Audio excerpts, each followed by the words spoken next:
But Machiavelli... It's not what happens to you, but how you react to it that matters. We're taught that power comes from speaking up. That clarity is kind. Expressing yourself builds connection, and being understood is the whole point of communication. But what if that's wrong? What if the very act of explaining yourself, of justifying your decisions, and laying out your logic for everyone to inspect, is the single greatest drain on your authority? Every time you rush to fill a silence with a reason for your no, you're broadcasting a much louder message than your actual words. You're signaling that your decision is up for debate. You're signaling a deep, unconscious fear of someone else's disapproval. You are, essentially, asking for permission to have your own boundaries. This is a habit most of us learn in childhood. It's a survival mechanism to avoid punishment or prove our innocence. But the shield that protected you as a kid has become a cage in your adult life. A self-imposed weakness that invites manipulation and disrespect. This isn't about being mysterious for the sake of it. It's about understanding the unspoken language of power. It's recognizing that true confidence doesn't need to announce itself or hand out a resume of its reasons. It simply is.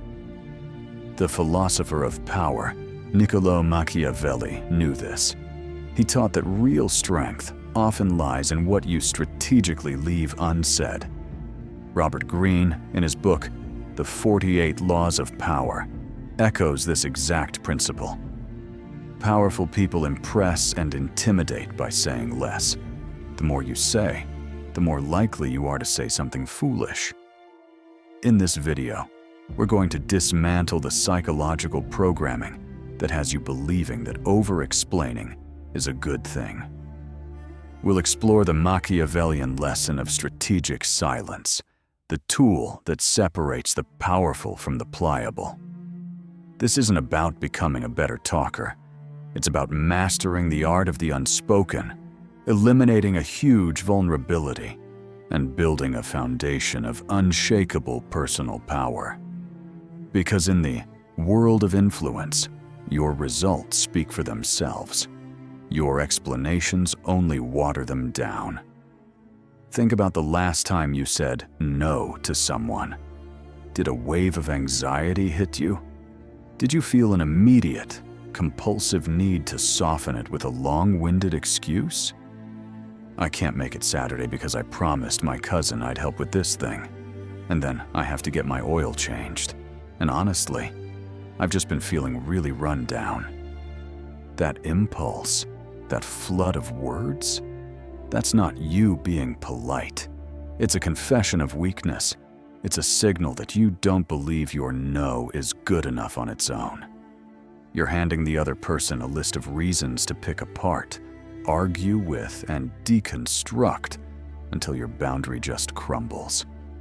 You're treating your decision like a proposal that needs their approval, not a fact that needs their respect. This single habit is costing you more power than you can imagine. Section 1. The psychology of over-explaining, a confession of uncertainty. At its core, over-explaining isn't about providing clarity for others. It's about managing your own anxiety. It comes from a deep-seated fear of being misunderstood, judged, or, worst of all, disapproved of. Psychologically, it's a behavior rooted in a sense of self-worth that depends on outside validation to feel secure. Let's break down what drives this compulsive need to justify. First, there's the fear of being misunderstood. We think that if we just provide enough context, enough detail, and enough background, the other person will have no choice but to see things our way. We operate under the flawed assumption that understanding equals agreement. But that's a fantasy. People filter everything through their own biases, needs, and emotional states. Your perfectly crafted explanation will often be totally irrelevant to their reality. Second, we over-explain as a form of people-pleasing. For those with an anxious attachment style, the fear of abandonment is a primary motivator. By offering a detailed justification, we're subconsciously trying to appease the other person, smooth over any conflict, and keep the relationship harmonious. We're basically saying, please don't be mad at me. Please see that I'm a good, reasonable person. Please still like me. This behavior often starts in childhood. If you grew up in a home where you constantly had to justify your actions to avoid being punished or criticized, your nervous system learned a dangerous equation. Explanation equals safety. As a child, you might have had to explain why you got a B instead of an A, or why you wanted to play outside instead of inside. That pattern of earning the right to your own feelings and decisions gets deeply ingrained. As an adult, it translates into a subconscious belief that your choices aren't valid until they've been approved by an external authority. Your boss, your partner, or even a random acquaintance. And here's the paradox. The more you explain, the less clear and powerful your message becomes. Instead of projecting confidence, you project nervousness. Your flood of words signals that you aren't fully committed to your own decision. It opens the door for negotiation and manipulation. When you give someone 5 reasons for saying no, you give them 5 opportunities to tear your position apart. Oh, you can do that later. Can't you find a babysitter? It won't take that long. Your explanation becomes an invitation for them to solve your problems so you can give them what they want. This habit reveals a massive lack of trust in yourself. It shows you don't believe your own no is enough. A powerful person stands on their decision, not their excuses. Their no is a complete sentence. It doesn't need a follow-up clause.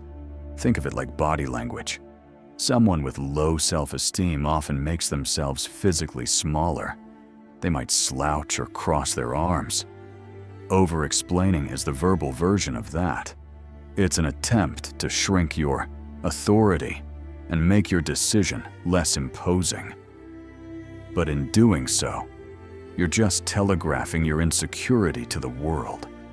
You're non-verbally communicating that you're unsure of yourself and that your boundaries are merely a suggestion. This isn't a sign of being considerate. It's a symptom of weak boundaries rooted in fear. It's the belief that you don't have the right to simply make choices without putting them up for a vote. The first step to reclaiming your power is to see this habit for what it is. Self-sabotage, disguised as politeness. Section 2. The Machiavellian Way. Silence as a form of power. Niccolò Machiavelli, the 16th century philosopher, was a master of human psychology. His writings, especially The Prince, aren't just guides for tyrants. They're brutally honest assessments of how power is won, kept, and lost. A core idea in his philosophy is that what you don't say is often far more important than what you do. Machiavelli understood that your words can be turned into weapons against you. Every explanation you offer is a potential vulnerability. Robert Greene, a modern interpreter of Machiavelli, puts it perfectly in his 4th law of power. Always say less than necessary. When you try to impress people with words, Greene writes, the more you say, the more common you appear, and the less in control. This is the core of Machiavellian silence. It's not a passive void, but an active, strategic tool. First, silence creates mystery. Humans are pattern recognition machines. We're always trying to figure people out. When you over-explain, you give them a roadmap to your mind. You become predictable and therefore manageable. But when you are silent, when your no is just no, you become an enigma. People can't find a foothold for their manipulative tactics. This uncertainty is unsettling, and in their attempts to figure you out, they often project more power and intelligence onto you than you may even have. As Greene notes, even a simple statement can seem profound if it's made vague, open-ended, and sphinx-like. Second, strategic silence conserves your mental energy. Explaining and defending is exhausting. The truly powerful are ruthless with their energy.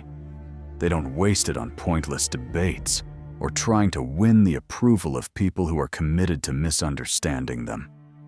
By refusing to get into the drama of over-explaining, you save your emotional and cognitive strength for things that actually matter. Third, silence forces others to reveal their hand. In a tense conversation, the person who talks the most usually loses. They reveal their weaknesses, their deadlines, and their anxieties. When you stay silent, you create a vacuum, and people have an overwhelming psychological need to fill it. They'll start talking, and if you just listen, they will tell you everything you need to know about their true intentions. Your silence becomes a mirror, forcing them to expose their own strategy. Machiavelli used the metaphor of the fox and the lion. He wrote that a leader must be a fox to recognize traps and a lion to frighten wolves. Over-explaining is like being the lion walking right into a trap. You have strength, but you're not being clever. Strategic silence is the way of the fox. You observe, you listen, and you understand the terrain before you make a move.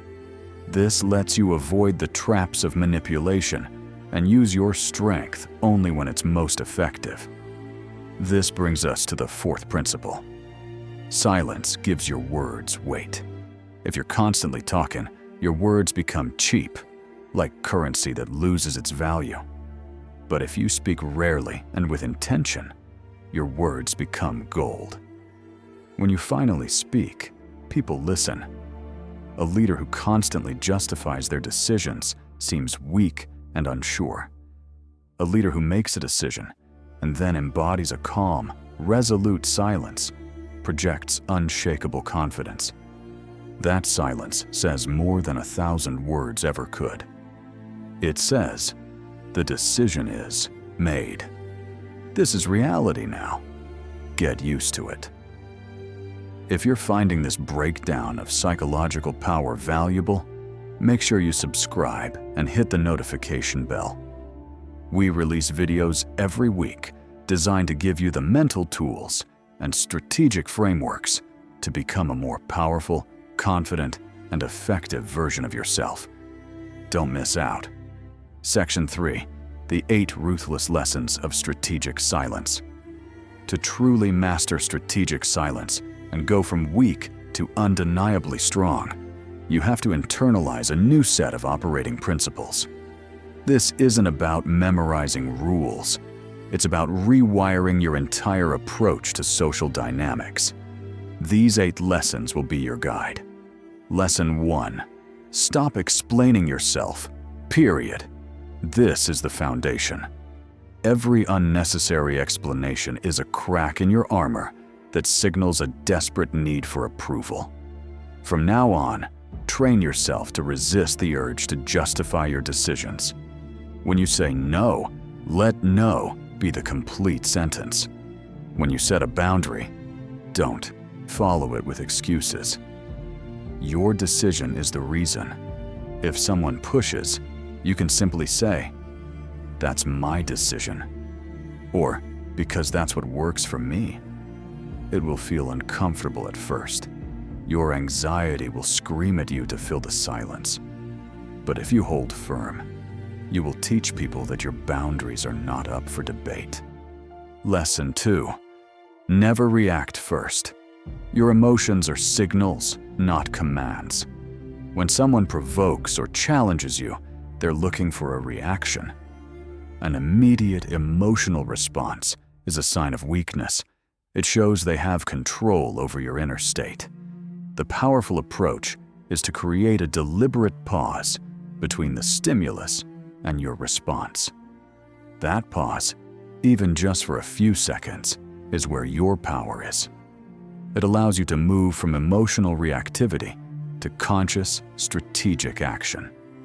In that space, you can choose a response that serves you, rather than one that just gratifies them. Lesson 3. Master the principle of detachment. The desperate need for something, a job, a relationship, someone's approval, is the ultimate source of weakness. Detachment is the antidote. It's the understanding that you will be fine and even thrive, regardless of any single outcome. This isn't about being cold or uncaring. It's about cultivating an inner self-reliance. When you're detached, you're free from the fear of loss. You can walk away from a bad deal. You can end a toxic relationship. You can say no without flinching. Your power no longer rests in their hands. It rests in you. Lesson 4. Use silence to make others unravel. Silence is a void, and the human mind hates a vacuum. When you go quiet in a tense conversation, the other person's mind will race to fill that space with their own insecurities and fears. This is a powerful way to gather information. If you suspect someone is being dishonest, ask a direct question and then meet their answer with total silence. Watch their body language. Listen as they start offering justifications without being prompted. More often than not, they will talk themselves into a corner and reveal exactly what they were trying to hide. Lesson 5. Let your actions create your confidence. Confidence isn't a state of mind you get from positive thinking. Confidence is a result. It's the byproduct of taking action, especially when you're scared. Every time you act in the face of fear, you send a message to your subconscious. I'm the one in control here, not my fear. The person who waits until they feel confident to act will wait forever. The person who acts while they are uncertain becomes powerful. Stop waiting for a feeling and start building momentum. Each action is a vote for the person you want to become. Lesson 6. Manage your energy with ruthless discipline. Your time, attention, and emotional energy are your most precious resources. Powerful people know this. They don't waste energy on things that don't serve their purpose. This means you have to be ruthless about who and what you give your energy to. Don't engage in pointless arguments. Don't spend time with people who consistently drain you. Learn to be an energy miser. Invest your energy only in things that provide a return, whether that's growth, connection, or progress. It's not selfish, it's strategic. Lesson 7. Let your results speak for you. In the end, words are cheap. Talk is common. Anyone can say they're valuable or skilled. Very few can prove it. Shift your focus from talking about your value to demonstrating it. Become so good at what you do that your results become your reputation. When you deliver exceptional results, you no longer need to explain your worth. Your track record becomes your introduction. This is the ultimate form of power, the kind that doesn't need to be announced because everyone in the room can already feel it. Lesson 8. Embrace the discomfort of being misunderstood. The need to be perfectly understood is a trap. It keeps you in a cycle of explaining and justifying. To be truly powerful, you must be willing to be misunderstood. You have to let people think what they want. Their opinion of you is not your problem. It's a reflection of their own biases and filters. When you release the need to manage everyone's perception of you, you free up an immense amount of mental energy. You're no longer performing for an audience. You're simply living. Some people will get it. Some won't. It doesn't matter. Your power comes from your own self-respect, not from their approval. We started with a radical idea. Your instinct to over-explain is a critical vulnerability that broadcasts weakness. We've walked through the psychology of this habit, uncovering its roots in fear, anxiety, and a misguided quest for approval. We've seen how a childhood coping mechanism becomes a self-sabotaging pattern in adulthood, turning your boundaries into mere suggestions. But more importantly, we've laid out a path to escape this cycle. By embracing the Machiavellian principle of strategic silence, you can fundamentally alter the power dynamics in every part of your life. Silence isn't emptiness. It's a weapon, a shield, and a statement of authority all in one. The 8 lessons we've covered are a blueprint for a new way of being. They are a call to stop asking for permission to exist, a call to trust your own decisions, a call to let your actions, not your words, define you. This is the journey from the noisy desperation of a people pleaser to the quiet, unshakable confidence of someone truly powerful. It will be uncomfortable at first. You'll have to fight years of conditioning that tells you to fill every silence. But with each decision you make without explaining, with each provocation you meet with a calm pause, you are rebuilding your foundation. You are reclaiming the authority that was always yours. Remember Robert Greene's timeless wisdom. Powerful people impress and intimidate by saying less. Let your presence be felt not by the volume of your voice, but by the weight of your silence. Stop explaining. Start living. The power you're looking for isn't in being understood by others. It's in the quiet, confident mastery of yourself.